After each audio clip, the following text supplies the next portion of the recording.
So who was the winner tonight? As you see, we had a really elongated Mike's groove there, opening up with the Mikes and ending the second set with Weekapaug, and a lot of good stuff in between. But what was the winner? Was it Wolfman's No Men in No Man's Land, Golden Age?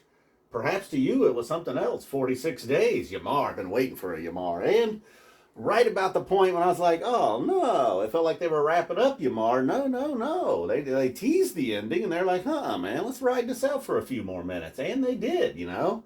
Paige kind of leading the way there. You know, it feels like a Mike song, I guess. It's a cover, but I've always kind of don't even know why, but historically it's always felt like a Mike song. But man, Paige sure dominated. But I guess we should get back here to the beginning, which was Mike's song. And speaking of the man of the hour, Mike, and you know what? I really respect Mike for going gray and just keeping it, man. I mean, the guy's a rock star. He's got a lot of reasons to dye his hair, and he does. And he's like, man, fuck it. I'm Mike Gordon. My bass does the talking, all right? I don't need to have fancy hair. He's got fancy shoes.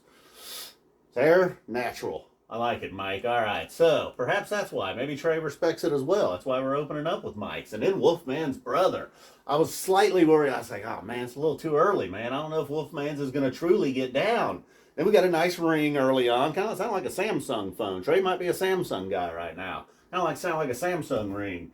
So we got we got a nice little jam here, too. And it wasn't like the previous, I say previous, but recent years leading up to the pandemic, Wolfman's first set was pretty much going to build, explode, and it was almost always killer. So the jam wasn't quite that style tonight. It started out kind of funky, like, a lot of Wolfman's brothers have been in the past, and then got a little mean there for a minute, and then it calmed back down. They're like, let's not get so upset. It's early. We're going to call people assholes later. So right now, the Wolfman's Brother Jam, really nice. Take some more of that. And I don't know how long it ran. Maybe only the 12-minute range, possibly. But good first set jam there. And then we get into the Yamar, like I started to mention. It had a nice little jam. And we had a nice little run of jamming here. 46 days, the same thing they've done with it. Kind of like they did with Yamar. Tease the ending and like, oh no, we're not quite done. Just kind of powerhouse it one more time. So Yamar, boom, 46 days, boom. We're off to a pretty good start there. And look, the takeoff in its ice was a little rough. But once its ice got going and really got going smooth, Paige McConnell just taking over. Every time you'd look at Trey and be like, oh, well, the webcast is kind of focused on Trey. You just hear Paige out there, man. He's kind of taking over right there. I like it early on. If this was a Mike start, we got a Paige right here kind of going on. Well, all right. I don't know. This was a lot of Trey. The guy, the man needs his moments. Okay, then all of these dreams, something living here. The sci-fi soldiers over here, okay, but we're getting two in a night, and we got a Sharpie exchange here. Not totally dissing them with the small font, but I mean a little bit. I'll be honest.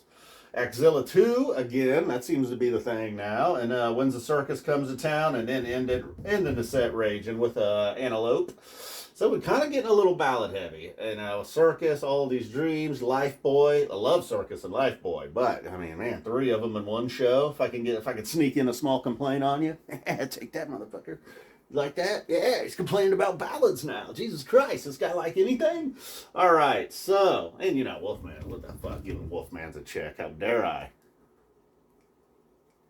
Getting her ready. No Men in No Man's Land. It's like perhaps you might get a little bit of a groan. In fact, if you just saw that on paper, you might be like, damn, No Men in No Man's Land and Down with Disease again. But boom, deliver strongly. And look, that previous one was such a powerhouse.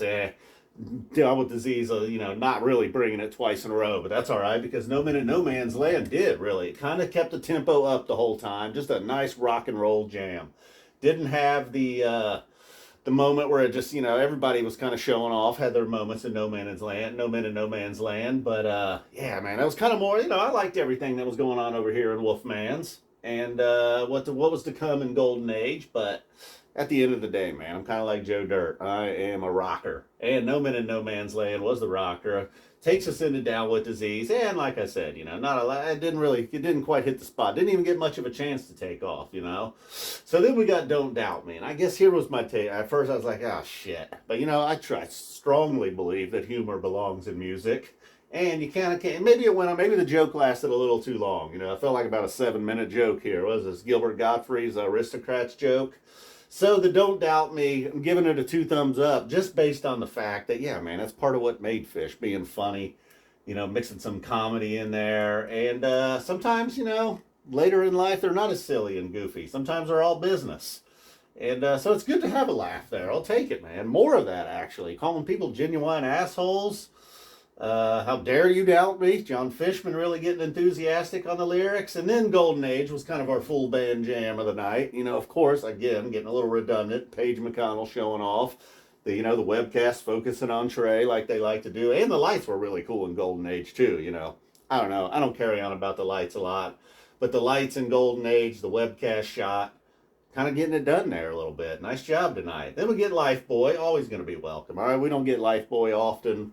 When he shows up, when he walks into the shed or the arena, you're like, hey, Lifeboy, nice to see ya. All right, now we get down to business with Fluffhead and Weekapaug Groove into the set.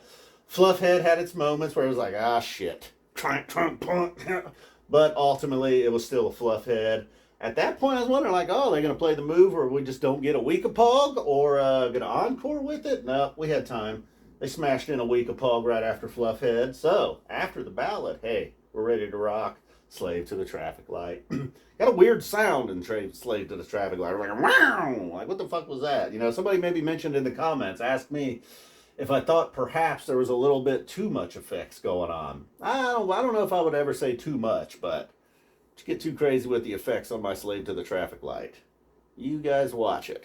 I'll come for you. I'll come strong if you go effects driven heavily on Slave to the Traffic Light. I want that all natural. You know what I mean? No fake titties. Boom. We will see you guys soon. And